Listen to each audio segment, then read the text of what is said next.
ఇవాళ ఫస్ట్ ముహూర్తం తీసుకుందాం, జాతకాలు పక్కన పెడదాం. నాగచైతన్య, సమంత, శోభితా ధూళిపాల జాతకాన్ని పక్కన పెట్టి ఇవాళ మాత్రమే జరిగినటువంటి ముహూర్తాన్ని విశ్లేషిద్దాం. ఇది బేసిక్ గల్లీలో ఉండే జ్యోతిష్యుడైనా చెప్పగలుగుతాడు. సో దీనికి వేణుస్వామి లాంటి జ్యోతిష్కుడు అవసరం లేదు. ఎవరైనా బేసిక్ హిందూ మతం తెలిసి శాస్త్రం తెలిసిన వాళ్ళు చెప్తారు. ఈ రోజు జరిగినటువంటి ముహూర్తము ఉత్తరా నక్షత్రంలో జరిగినటువంటి ముహూర్తము. ఈ రోజు ఉత్తరా నక్షత్రం ఉంది. ఇవాళ పొద్దున 9:42 సో ఈ రోజు జరిగినటువంటి ముహూర్తం ఉత్తరా నక్షత్రము. అలాగే లగ్నం వచ్చి ఇవాళ కన్యా లగ్నం అయింది. మన ముహూర్తం కనుక తీసుకున్నట్లయితే ఇది ముహూర్తము. సో ఇది కన్యా లగ్నం అయింది. సో మేషం, వృషభం, మిథునం, కర్కాటకం, సింహం, కన్యా లగ్నం అయింది. జనరల్గా వైవాహిక జీవితానికి సంబంధించి ఎంగేజ్మెంట్ అయినా సరే, వివాహమైనా సరే 7th హౌస్ కళత్ర స్థానం అనేటువంటిది ఖాళీగా ఉండవలెను. ఇక్కడ ఎవరున్నారండి? రాహు ఉన్నాడు. ఇక్కడ 7వ స్థానంలో రాహు ఉన్నాడు. కళత్ర స్థానము అంటారు దీన్ని. కళత్ర స్థానము అంటే వైవాహిక జీవితంలో భార్యాభర్తలు విడిపోవడము, గొడవలు జరగడము, సంతానం లేకపోవడము, యాక్సిడెంట్ జరగడము, ఇలాంటి అన్నీ కూడా ఈ కళత్ర స్థానం వల్ల ఏర్పడతాయి. మరి లగ్నంలో చంద్రుడు, కేతువు, అలాగే 12వ స్థానంలో ముహూర్తం పెట్టినటువంటి 12వ స్థానంలో శుక్రుడు మరియు బుధుడు. సో ఒక్కసారి ఆలోచన చేయండి. అన్నిటికంటే ముఖ్యం శని దృష్టి 12వ స్థానమైనటువంటి బుధుడు, శుక్రుడి మీద ఉంది ఇవాళ పెట్టినటువంటి ముహూర్తము. అలాగే లగ్నంలో చంద్రుడు, కేతువు, అలాగే 7వ స్థానంలో రాహువు, కళత్ర స్థానంలో రాహువు. ఇది చిన్న పిల్లవాడినైనా శాస్త్రం తెలిసిన వాడిని అడిగితే ఈ ముహూర్తము నిషేధము అని చెప్తారు. మరి ఎందుకండి వీళ్ళు చేసుకున్నారు ముహూర్తము అంటే, ఈరోజు నాగార్జున గారు పెట్టినటువంటి ముహూర్తాన్ని బట్టి 888 అనేటువంటి ముహూర్తాన్ని వాళ్ళు నిర్వహించుకోవడం జరిగింది. 888 అంటే వీళ్ళు చేసింది ఏంటంటే, ఇవాళ 8వ తారీఖు 8వ నెల 2024 టోటల్ 8 అంటే మొత్తం 8 వచ్చింది. దీన్ని 888 అంటారు. ఇది సంఖ్యాశాస్త్ర పరంగా వాళ్ళు యాక్సెప్ట్ చేసినారు.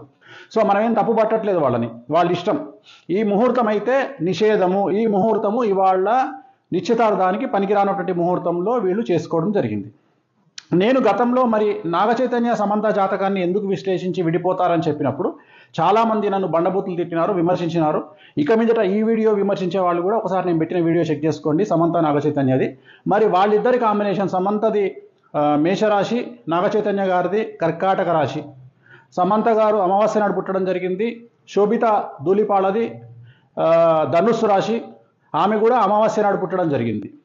ఇక శోభిత ధూళిపాల, నాగచైతన్య ఇద్దరి కాంబినేషన్. సమంత ఆల్రెడీ మనం సమంత నాగచైతన్య నేను క్లారిటీ ఇవ్వడం జరిగింది, విడిపోతానని చెప్పడం జరిగింది. పెళ్ళి జరిగినప్పుడు కాదండి, ఇలాగే ఎంగేజ్మెంట్ జరిగిన తర్వాతనే నేను చెప్పడం జరిగింది విడిపోతారని. ఎంగేజ్మెంట్ జరిగిన తర్వాత గుర్తుంచుకోండి, నేను పెళ్ళి అయిన తర్వాత చెప్పలేదు, ఎంగేజ్మెంట్ కాగానే చెప్పాను వాళ్ళు విడిపోతారని. అలాగే ఇప్పుడు వీళ్ళ గురించి జాతకాన్ని విశ్లేషిస్తా ఉన్నా. దయచేసి ఎవరు కూడా నెగిటివ్గా అర్థం చేసుకోవద్దు, అందరూ కలిసి ఉండాలనేది నా కోరిక.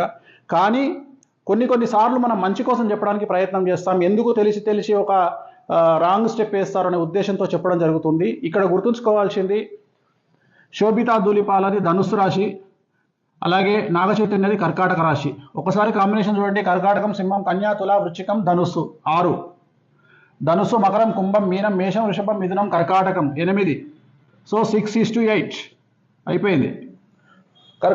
షష్టాష్టకాలు, ఇద్దరి జాతకంలో షష్టాష్టకాలు. అలాగే ఇద్దరి జాతకం, సమంత జాతకాన్ని అలాగే శోభితా ధూళిపాల జాతకాన్ని విశ్లేషిస్తే మీరు అబ్జర్వ్ చేశారో లేదో, ఇద్దరి జాతకాల్లో కూడా శని దృష్టి అనేటువంటిది కుజుడి మీద ఉంది. ఇక్కడ కూడా చూడండి, శోభితా జాతకంలో శని దృష్టి అనేటువంటిది కుజుడి మీదనే కాదు, శుక్రుడి మీద, గురువు మీద ఉంది. సో వీరి జాతకంలో 2027 నుండి సమస్యలు ఉండే అవకాశం ఉంది. 2027 వరకు సో బాగానే ఉంటుంది వ్యవహారం. 2027 నుండి వైవాహిక జీవితంలో సమస్యలు అనేటువంటి ఏర్పడతాయి. అలాగే వీరి సమస్యలకు ప్రధానమైనటువంటి కారణం ఒక స్త్రీ మూలకంగా ఉంటుంది. ఒక స్త్రీ మూలకంగా వీళ్ళ భార్యాభర్తల మధ్యన గొడవలు వచ్చేటువంటి అవకాశం ఉంది. సో వీళ్ళ జాతకంలో నా అల్టిమేట్ స్టేట్మెంట్ ఏంటంటే, శోభిత ధూళిపాల మరియు నాగచైతన్య జాతకంలో షష్టాష్టకాలైనాయి. మీరు కావాలంటే చూసుకోండి, షష్టాష్టకాలైనాయి. ఆ ఒకటే కాదు, పర్సనల్ జాతకాలు కలవకపోవడమే కాదు, ఇవాళ పెట్టినటువంటి ముహూర్తం కూడా మంచి ముహూర్తం కాదు. నిశ్చితార్థ ముహూర్తానికి సంబంధించినటువంటిది వారు చెప్పారండి. అయితే ఇక్కడ ప్రధానంగా గమనించుకోవాల్సిందంటే, పరాశరుల వారు చెప్పినటువంటిది రాహుకేతువులని గ్రహాలుగా చూడకూడదు. వాటికి ఉన్నవే సప్తగ్రహాలు. కాకపోతే వాటికి ఉన్నటువంటి ప్రాధాన్యత రీత్యా వారికి గ్రహస్థానం ఇచ్చారు, కానీ వారికి ఏ ఇల్లు కూడా లేదు. వారికి రాహుకేతులకి ఎవరింట్లో ఉంటే వారి ఫలితాలను ఇస్తారు. ఇక్కడ రాహుకేతులకు సంబంధించినటువంటి విధానంలో పరాశరుల వారు మనకు ప్రామాణికం. వారు రాజ్యానికి మాత్రమే పరిపాలించే రాజుకు మాత్రమే ఈ రాహుకేతుని పరిగణలోకి తీసుకోమని చెప్పారు, కానీ సామాన్యమైనటువంటి ప్రజానికానికి రాహుకేతుని పరిగణలోకి తీసుకోమని చెప్పలేదు.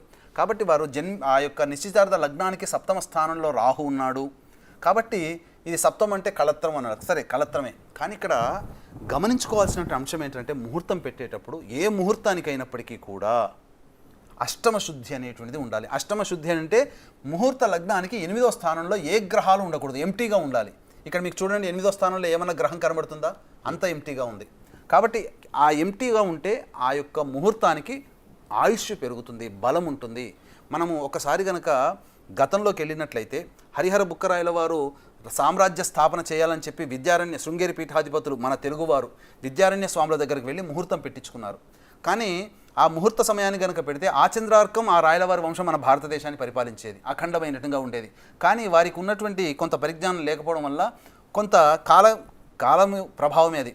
ముందుగానే ముహూర్తం అనేటువంటిది నిర్ణయించుకొని పెట్టారు. తర్వాత విద్యారణ్య స్వాముల వారు ఆశ్చర్యపోయి, నాయన నీ యొక్క వంశం కేవలం 400 సంవత్సరాలు మాత్రమే ఈ యొక్క భూమిని పరిపాలిస్తుంది, కానీ నీ వంశంలో ఒక గొప్ప మహానుభావుడు పుడతాడని చెప్పాడు. అదే మనకున్నటువంటి కృష్ణదేవరాయల వారు.